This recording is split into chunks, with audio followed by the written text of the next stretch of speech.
We're on page 164. Chapter Perik Hey. Is that correct, Moshe? Actually, Rabbi Dolphin, I think we're on 160. Right. 162. No. We're at the end. We finished the Perik, so we're at 162. Perik Dalit. The last thing that Rebbe said, which caught my attention, and I shared it with you, but I'll repeat it, some of you weren't here, is that Rebbe speaks about the previous Rebbe, the author of this mimer that he said in 1940, and Moshe, I did research. It was said the day he came to Lakewood. On Ches Nissen, 1940, the Rebbe traveled. They took him by car from the Greystone Hotel in Manhattan to Lakewood, which he spent Pesach there. So when he came in the afternoon, he said a Maimer Chasidus, this Maimer. So you asked me about it, so I did look that up, and that's the answer.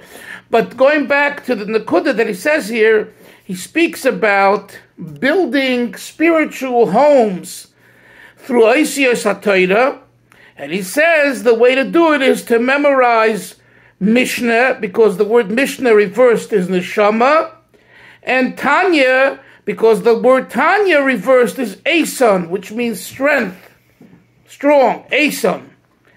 And the Rebbe says these should be memorized, the actual words, and reviewed as you walk in the streets and wherever else.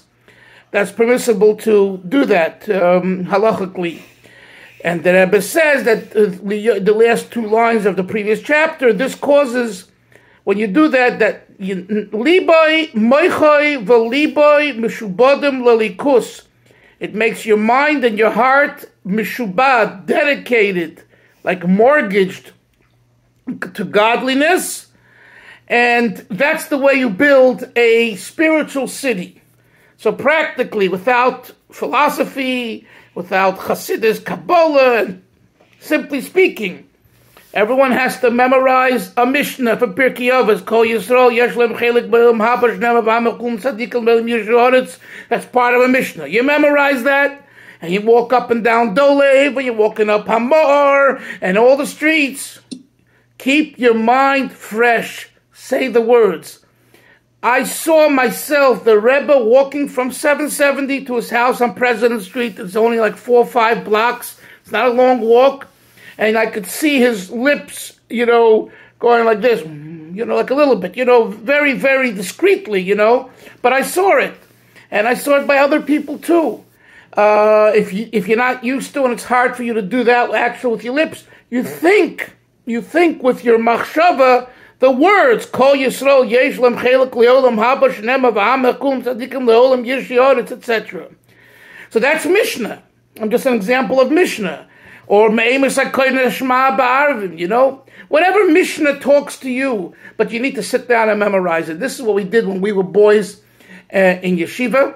I'll tell you a little story. It was just an interesting anecdote.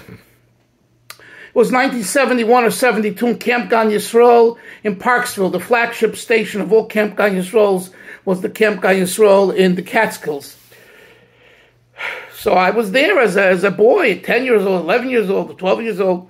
And my friend, Levi Garelik, today he's one of the Rabbanim, unofficial Rabbanim in Crown Heights, and a very, useful, talented person. So we were in color war, and we were on the same team, and we were losing. At least this is what they told us. They came over to us and they says, there's only one way we're going to win, is if you memorize, I think, Masechtas, Brachas, Mishnayos by heart. So our team points will go up and we'll win, and we were so so pure, that's what they told us. That's what we did. And between him and I, we memorized in a day or two we sat and learned the Mishnah I probably was 12 or so, 13, I don't remember. And just learned, and we both finished the entire Masechta, and we won color war. So, when you're a young, impressionable, pure mind, you do it, I'm not on the shma, but you do it for a prize, you do it. Then as you get older and you start learning Svarim Akdoshim, and also Hasidus and the previous Rebbe especially, this idea of memorizing Torah Bal Peh you'll find pretty much only in the previous Rebbe's Maimorim, discourses, and Sichas. The Rabbeim before that wasn't their language. And even the Rebbe, that wasn't his style. But the previous Rebbe, if you know the period in which he lived, which he was Rebbe, 1920 to 30 in Russia, 1930 or 30 or so to 40 in Poland, and 1940 to 50 in America, the times were such, just like Nebuch people are running now, they're in Ukraine, they're so unsettled. Like, who has time now to sit and learn a Blat Gemara with Mefarshim? You're saving your life. So what can you do? Memorize and say words of Torah, because you got to run anyway. So when you're running in the street with your suitcases, you're running, you could think. So the previous Rebbe, he zoned in on the time when Stalin came out with his decrees in the 20s, and then the issues of the 30s. Although he was first he was in Riga, then he was in Poland. Kristallnacht, that was in 38. But the times were such that this spoke to people, and this is what he suggested. Then he came to America. He spoke about Taras Ha'avir. You'll find that in his Sichas, purifying the air, purifying the environment. Why? Most Americans were not yeshiva bacharim, okay? This whole idea of yeshiva is a new phenomenon. My grandfather, who was a Romanian chassid of the Vishnitz dynasty, although he didn't look that way, he was clean shaven most of his life, but he came from Vishnitz chassidim, and if he went to a rebbe, it was the Vishnitz rebbe, and he wanted my father at the age of 15 to drop out of yeshiva in Kfar Chabad. It was in Lud at the time, and go work. And he, there was nothing outrageous about it, because until 15 you learn, and then you go and help your family. And then people were struggling in the late 40s and 50s in Israel. There wasn't what to eat. Rabbi Yoel Kano once told me on a Simchas Torah night, he was reminiscing. I would get him privately in a room, and like Simchas Torah tried to evoke deep feelings, of his youth and childhood. And he told me, you can't imagine the poverty that existed in this country that you guys are in 1935 and 36 and 37. There wasn't what to eat. You imagine Chassidim riding on donkeys to sell some bread and milk, with their full beard, and people who just 10 years before were saving Judaism by Stalin, and who learned by the Rashab and Lubavitch, and here they're on a donkey in Ramat Gan to make a few dollars, to make a few lirot. It was called lirot in those times, But that was the call of the hour. That was the time, And I just parenthetically, we're talking about Reb Chaim Kanievsky. I'm going to be making a clip, which I hope all of you will listen to, because Rabbi Yonason here asked me about his relationship with Chabad, so hopefully I'll address that in the clip. But you think about, the Chazon Ish comes to Eretz Yisrael, I think in 33. Reb Chaim Kanievsky comes in 34. We look at him today, yesterday, Levaya and all that.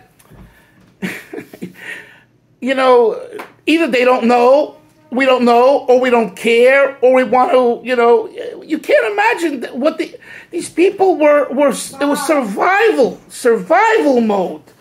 This was survival. Everything they tell you, I'm sorry, is nonsense. And of course, they're Gedolim and Tzadikim and Rabbanim, but all of this stuff didn't exist then. Then Yidden were just trying to make a living and have what to eat, and they learned. everyone in their own way, And I'm not saying that. I'm not saying this to Chas v'Sholom take away from him. I'm saying the greatness of the person is that in an environment where you don't have what to eat and where to sleep and a roof over your head and everything else, and yet you find time to learn and to help another Yid, that makes you great. But I don't want to talk about that right now. I don't want to spend more time on that. All I'm saying is that when the Rebbe says here, that's why I'm taking some time, the Rebbe speaks about learning by heart a Mishnah, learning by heart a piece of Tanya, memorizing it, and using it. It's very powerful. It's very powerful, and it could be done. I remember in the 1980s when my wife and I were sent by the Rebbe on Shlichus to Marin County, California. It's north of San Francisco. Those of you from back in the 70s and 80s probably know what that means, Marin County. Marin County was the hot tub capital of the United States, smoking dope, and other things we won't mention in hot tubs. And this is where Chaim Dalfin was sent. Now, I think they sent the right guy to the right place. But the Rebbe sent us there. And it was 8 years. We were there from 84 to 92. Then we went over to Los Angeles, which was a whole different ball game. L.A. was already considered normal compared to Marin in that sense. Marin was really a very interesting experience, even in the 80s. I mean, the 70s for sure. Everyone knows. I think I told you that movie that came out depicting Marin as the heathenism of American culture, where the average person made six figures and yet could sin away as a heathenistic animal and be considered a mensch. And that was Marin County. But so the leftover were already in the 80s. Were already, when I got there, we still had some pig breeding Jews with ponytails in Mill Valley and Tiburon. And who told me, the rabbi, they know better about what Yiddishkeit is because they're from New York. I'm from New York too. No, but you're an Orthodox Jew. You're a Hasidic fanatic. I am a Long Island Manhattanite, and we know really what Yiddishkeit's supposed to be. So that's what we encountered. But what I want to say is that on Shabbos, when I would take my little children to shul, I remember I would say with them, and they remind me till today. They're grown, they have children, they have families. I would say with them the psukim, the 12 psukim that the Rebbe suggested all children say. We memorized it. I would talk. They would go on the street. Torah tziva lanu. Say Torah, tziva. Say Shema, Bereshit. And this is the way we walked, and we kept it interesting going. We're either grandparents or parents here. We need to share these messages. And something you should know: grandparents have a great impact on the grandchildren. In a way, many times more powerful than parents. So when you walk with your grandson or your granddaughter to shul or just for a walk or on a hike, say a pasuk with them. Yeah, simple pasuk. Torah tziva lanu, Moshe Merosha Kilas Yaakov. And I'll say, why are we saying that now? Because when we walk in the street, we're supposed to say words of Torah. And this has an impact. This has an impact. Just like that guy that's not putting on tefillin, but he won't eat in someone's house because he was trained by his parents, the Chabadniks, that we don't eat outside of the house. Right? You never know, but that will kick in at some point, then he'll start putting on tefillin. He'll become a Baal Teshuvah, and he'll start keeping Shabbos. So it's the little things, and he'll remind himself, when I was a little boy, a little girl, my grandfather walked with me in the forests in Bet Shemesh or wherever, and he encouraged me to say a pasuk, and I said after him, and we said psukim as we were walking. That goes a long way. And the same is true for nigunim. The power of nigunim is very powerful because it leaves an impression in the soul that stays forever. And that impression will come out at one time, and it will do wonders for the person. Again, wonders for this person doesn't mean that he's becoming a Baal Teshuvah and putting on tefillin tomorrow. It could mean that, and hopefully it does mean that, but Maybe it'll stop them from suicide. Maybe it'll get them to get a job and become a mensch. Everyone in their own way. But a niggin is something that's worthwhile kind of memorizing and singing and taking in. So this is the type of language that the Rebbe shared in the middle of a Maimer Chassidus. I didn't expect it at all. And he comes up with this and he says, you want to build a home? We're talking here about Pesach and getting rid of chametz. He suggests these ideas. Yes, someone said something? Yes, yeah. Yeah, Rebbe, I don't mean to interrupt, but it's interesting that you said this, and I just had like a flashback. I remember, Olav Shalom, my grandfather, who was the great great grandson of the Bnei Yissaschar. So when he would take me to shul, I would go a lot to Williamsburg for Shabbos. He lived on 125 Taylor Street, and he would take me to shul. He was the gabbai in the Agudah shul, and the Agudah shul was Rav Oshry's shul. It was like the only non-real Hasidic shul. Like all the other shuls were, with pupa and strupka and everything. But my grandfather wore a gartel, and because he was he grew up in Baviv, and he learned with the Baviv Rebbe. He was chavrusa. But he came to America. He put on a hat, he put on a jacket, but he didn't have a beard anymore. But he always went with the gartel. And so when he would walk with me on Friday night, we would pass all the shuls on Taylor Street and the Kloisenberger shul, and he would always tell me stories of each Chassidus, the Strupke Chassidus, the Spinke Chassidus. Until today, I remember it. It was amazing. We used to always walk, like every Friday night, Shabbos morning. Beautiful story. Beautiful right, memory. Okay, so that's exactly what we're talking about. And who did it? Your grandfather. Now imagine if he was walking to you and said, hey, what's the latest scores? Did the Yankees beat the Mets? Did the Mets beat the Astros? What's going on here? The wrestling matches, it's nothing wrong, but it's, what would you be left with? You know what I'm saying? Here, he left you with a meaningful message. I use that word meaningful. My interviews are called meaningful interviews. You want something meaningful that stays with you the rest of your life. And that takes, you need to sit down and you're going to be with family, B'tz Hashem, for Pesach. I'm going to be with family, you'll be with family, to take a few minutes. How are we going to inculcate and entertain and involve the children, right? The whole Seder is V'gavta levincha. For ourselves, we can do a Seder in 20 minutes, I promise you. 25 minutes. And you can be finished and go. But V'gavta levincha, you have to instruct your children. Oh, this takes time. And, and this is what we need to, to take a few moments to plan the way we're going to communicate the idea of Yetzias Mitzrayim. The Eibishter loves Bnei Yisrael, and he took us out of Egypt, and that means he takes us out of Egypt every day and every year, and what that means, that needs to be, positioned in a way that young children can appreciate, and everyone to their level, and that's an avodah, and that's part of it. So let's go now to 162, bottom of the page.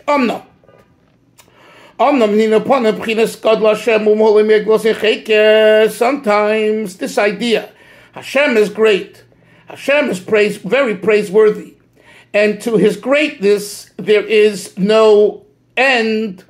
There is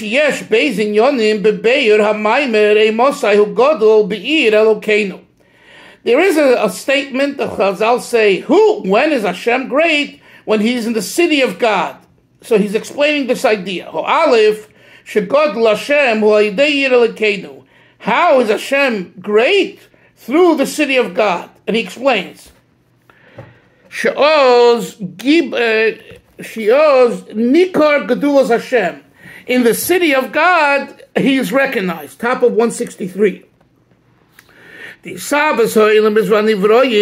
creation of all the worlds, the heavenly hosts, and the earthly hosts, whom Mishem Hashem, They come from the specific name of Yud-Kei Vav-Kei. The Hashem hu loshem mahave. What does the word Hashem Yud-Kei Vav-Kei mean? Create. To create. Mahave. But how does the creation come into the actual form that we know it to be? It's through another name of God called Elokim. And this is the rhetorical question. How is that possible, Isser? Since what? Since Hashem's name Yud-Kei Vav-Kei is simplicity, Achdus Pshuta, so how is it that from Achdus Pshuta, from simplicity, from oneness, there will be multiplicity? Here comes the retort. Nevertheless, there is creation of creatures. B'tzvah mata, through the earthly host, of tzvah mile on the earth, heavenly host, b'dipo is chalkus, in multiplicity, in much division. V'hu ayidei hayichud Hashem Elokim. This is the concept of Hashem hu Elokim. The yichud, the unity of Yud-Kei Vav-Kei and Elokim, which represents multiplicity. The avaya of Elokim kulachad, because avaya, Yud-Kei Vav-Kei, and Elokim are truly one. But the manifestation, as it forms itself through the name Elokim, is ribui, multiplicity. So how do you recognize Moshe, Hashem's Gedulah's greatness? Through Elokim. In other words, how do we recognize that we are all shaykhs to tzaddikim and all that? By having us 6 individuals here. In other words, every one of us has a different story. Every one of us has a different character or personality. And through all the differences, it expresses one commonality, is that that we're all from the one God.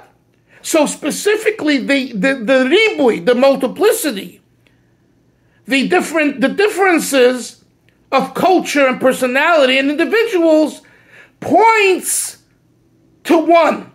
In other words, if we were all the same, if we were all alike, it wouldn't show God's greatness. Why? Because then you would say, God is limited to this one style. How do you know that Hashem is really Gadol, real great, when you see the differences? And in the differences you see God. That's what he's saying here. So ribui, multiplicity, is the proof in the pudding. Multiplicity proves that Hashem is infinite, that Hashem is not limited to one style. Okay? He says, "V'hainu shayidei shem Elokim nikagdol savaya." As it says, "Mo rabu masecha Hashem." We say it each morning. How multitude are the works of God by creating so many creatures, mioid befrat, specifically daimim in the inanimate, so meach in the vegetative, chai in the living, medaber in the speaking, shehem adem shir ad infinitum. There's so many different kinds. More specifically, when you talk about the supernal angels, the Machne Michael, Kuf Pei Elef Machnes. It's brought down that the camp of Michael, the angel, has 180,000 camps, divisions. Umachne Gavriel, and the camp of Gabriel, Kuf Nun Vav Elef Machnes, 156,000 camps. V'elef alfuni, then he quotes the verse, V'elef alfuni yisham shuni, and thousands of thousands served me, v'ribirivavin kadmuyi kadmun, and multitudes of hundreds of thousands served before me. Meaning, shekoles chalkos azois, all of these divisions, huayidei shem Elokim, it's because of God's name Elokim, which is the name of multiplicity. And just as we explained earlier, How does one understand an idea properly? It's through the letters and words that are formatted in the mind to express the idea. If there aren't any words, you can't even reveal to yourself an idea. Imagine you have an idea, but you don't have in your mind the words, the images. It has no meaning for you too. So Moshe wants to draw a picture of Rabbi Dalfin. He needs to, in his mind, think, who is this Rabbi Dalfin? And he has to come up with images and words in his mind for then later to be able to put it on paper. And the same is true with every idea. First, you must create what's called oisius, words, and I'm using the word images, in your own self to articulate to others. So that because you have an idea, but the idea without words, in other words, like I've been researching and listening and thinking about Chaim Kanevsky for this clip I want to make that I'm telling you, right? So I spoke to Benjamin Brown, professor of, the great Frum Orthodox professor who's written about Hasidim, who knows about literature. I hear what he says. A good friend of mine who knows the Bnei Brak crowd told me about that. I know a little bit now, right? But if I don't find the words within myself, the clip is going to be lousy because I don't have the words. In order to have the words, you need to format them in your own cup, in your own mind. And once you have oisius in your own mind, Yonason, then you can be megala them, you could reveal them to others. And this is why at times when we jump to sharing with others, and guess what? We didn't really articulate it well for ourselves. So it comes out mishkababel. What are mishkababel? It's an old word from my childhood. It's like a Brooklynese word. In other words, it comes out gibberish. It's totally like, it doesn't make sense. Why? Because you yourself didn't create yet the right words and images. So first create the right words and images in your own mind, then you'll succeed in bringing those words and ideas to others. And this is a proper way of using seichel. So what the Rebbe says here is that the seichel, that the idea, seichel meaning the idea, will be properly understood if you create osios, words, not words speaking, words in the mind.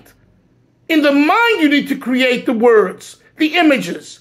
And then you can go about to use those words and images in dibur. Let's continue. V'haseichel hu echad.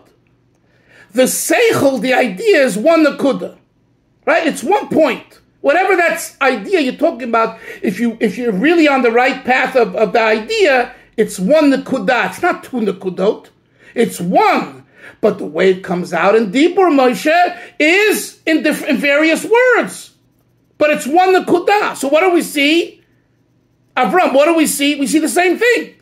That you have from one coming about multiplicity. From one idea, there are later words and images in various ways. So in Moshe, the example of Moshe, he'll draw Rabbi Dalfin sitting and giving a shiur. He'll draw him talking. He'll draw him crying. He'll draw him laughing. Right? They all come from one nakuda. If the artist is right on, it comes from a nakuda, not from multiple Rabbi Dalfins.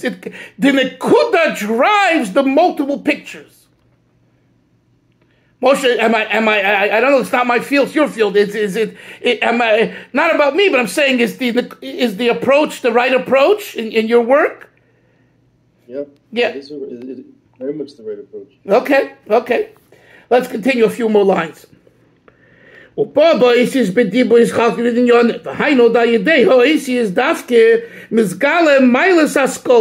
So what happens? What happened is that it's through the word specifically that the right idea comes about. And so too regarding the names of God. Yud Kei Vav Kei and Elokim, the Etz, the Im Hayoshe Mishem Avaya, although creation comes from Yud Kei Vav Kei. It's simplicity, it's one. But if you want to recognize the greatness of God, you need to see it through multiplicity. And this is the meaning, when is Hashem great? Specifically when he's in the city of God. Through this we recognize the greatness of God. We'll stop here. This is the first interpretation of our understanding of this Chazal, Emasai, who Gadol. This is, when is he great? Chevra, good learning. See everyone tomorrow. Zai Gezut. Bye-bye. Take care.